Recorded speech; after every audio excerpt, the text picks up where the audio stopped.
Olá, pessoal! Hoje vamos falar da estrutura e dos erros que você não deve cometer ao formular seu currículo alemão. Eu vou provavelmente aterrorizar você com um monte de regras, mas eu quero esclarecer que existem empresas que não ligam para a estrutura do currículo e até ignoram quando um estrangeiro envia um currículo errado. Mas não esqueça que no final das contas a vaga pertence àquele que o currículo não somente mostra sua competência, mas também chama mais atenção. Existem dois elementos básicos de estrutura de montagem de um currículo. Quais os elementos eu devo colocar e como devo descrever esses elementos no papel. Então vamos ao primeiro ponto. Quais os elementos coloco em um currículo? O primeiro bloco obrigatório é o nome e forma de contato. O segundo são os dados da sua experiência, depois os dados da sua educação, logo em seguida os dados de conhecimentos especiais, como língua, conhecimento de programas específicos, carteira de motorista, certificado de curso e opcionais são hobbies. Mas eu não aconselho e vou explicar o motivo mais pra frente. E por último, a sua assinatura. Sim, em todos os momentos você coloca o local, a data e a assinatura.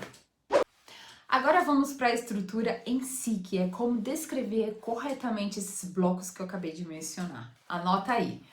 Regra número 1, o tamanho do currículo. Ideal são 2 páginas, mas pessoas com muita experiência, no máximo 3 páginas, e pessoas com menos de 5 anos de experiência, cabe tudo em uma página só. Por favor, respeite isso, porque se um empregador vê um currículo com 10 páginas, ele não vai ler, certeza. E não tente espremer tudo em Arial 3 e aumentar as abas do documento para caber tudo, gente, isso é golpe baixo. Ideal é letra número 11 ou 12, Arial, Calibre ou até Helvética serve. Regra número 2, um currículo alemão é sempre em forma tabelar em ordem cronológica. O que isso significa? Significa que o seu currículo começa com a sua atual posição e vai descrevendo as posições que você fez anteriormente na sua vida, até no fim eles saberem o que você comeu no seu primeiro dia na creche. Gente, brincadeira, não escreve isso. Isso se aplica à sua experiência e seus estudos também, sempre em ordem cronológica, da mais recente atividade para a mais antiga. Regra número 3. É proibido ter lacunas no currículo. Isso significa que você tem que colocar tudo o que você fez na medida do possível, seguindo a regra número 1, não passando das 2 ou 3 páginas. Por exemplo, no Brasil você preenche um currículo somente com as informações que se referem à vaga pretendida. Daí você tem uma lacuna de cerca de 5 anos, porque trabalhou nesse período no escritório de advocacia, embora você tenha se formado em jornalismo. Coloca mesmo assim. Ou se você não fazia nada depois que saiu do ensino médio, você coloca daí desempregado ou procurando emprego, sei lá. Se você começou um outro estudo e parou no meio do caminho, coloca quando começou e quando parou. Eles querem saber de tudo. Regra número 4. Coloque todas as datas. De novo, no Brasil você geralmente ou não coloca data nenhuma ou você coloca somente a data de quando terminou alguma coisa. Não, não. Aqui você coloca quando começou e quando terminou, exatamente assim, mês, ano, até mês e ano. Isso é tão essencial quanto colocar o seu nome correto no currículo. E sim, eu já recebi um currículo de uma pessoa que escreveu seu próprio nome errado. Eu sei disso porque ele me enviou a carteira de identidade e tem coisas que a gente só acredita vendo mesmo. Regra número 5, data e assinatura à mão no final do currículo. Eles querem ver que tudo que você escreveu lá é verdade, foi atualizado nessa data e foi assinado a caneta. Pronto, fácil, né? Agora vamos falar de tópicos opcionais que não precisam conter no currículo.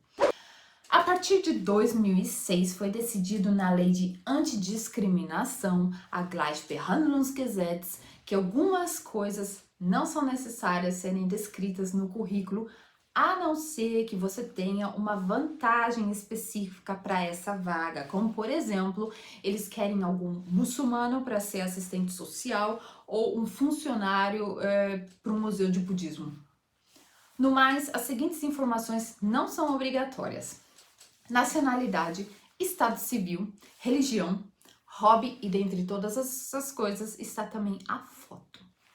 Colocar uma foto é decisão sua e não vai prejudicar em nada, mas um currículo com foto é um diferencial, chama a atenção e mesmo que não seja obrigado, coloca.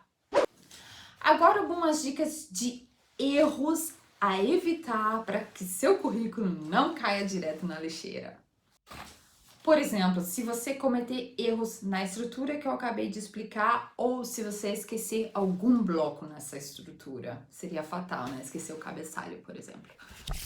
Se você colocar uma foto antiga ou uma foto sem noção, muito texto e muitas fontes diferentes, enviar um currículo com mais de 3 páginas, escrever algo que não é verdade ou foi exagerado, porque eles vão perguntar na hora da entrevista e vão descobrir. Ou, no mais tardar, depois que você estiver na empresa, mas daí a mentira é um motivo de demissão imediata, por isso tome cuidado. Erros de escrita. Eu tenho que manter a calma quando eu vejo algum erro de gramática no currículo. Gente, qualquer pessoa pode mandar seu currículo para algum adulto corrigir antes de ser enviado, né? É o mínimo. Conhecimento de língua exagerado. Não coloque aquilo que você não sabe. E lacunas no currículo. E no próximo vídeo eu vou ensinar você a preencher o cabeçalho. Bis zum nächsten Mal!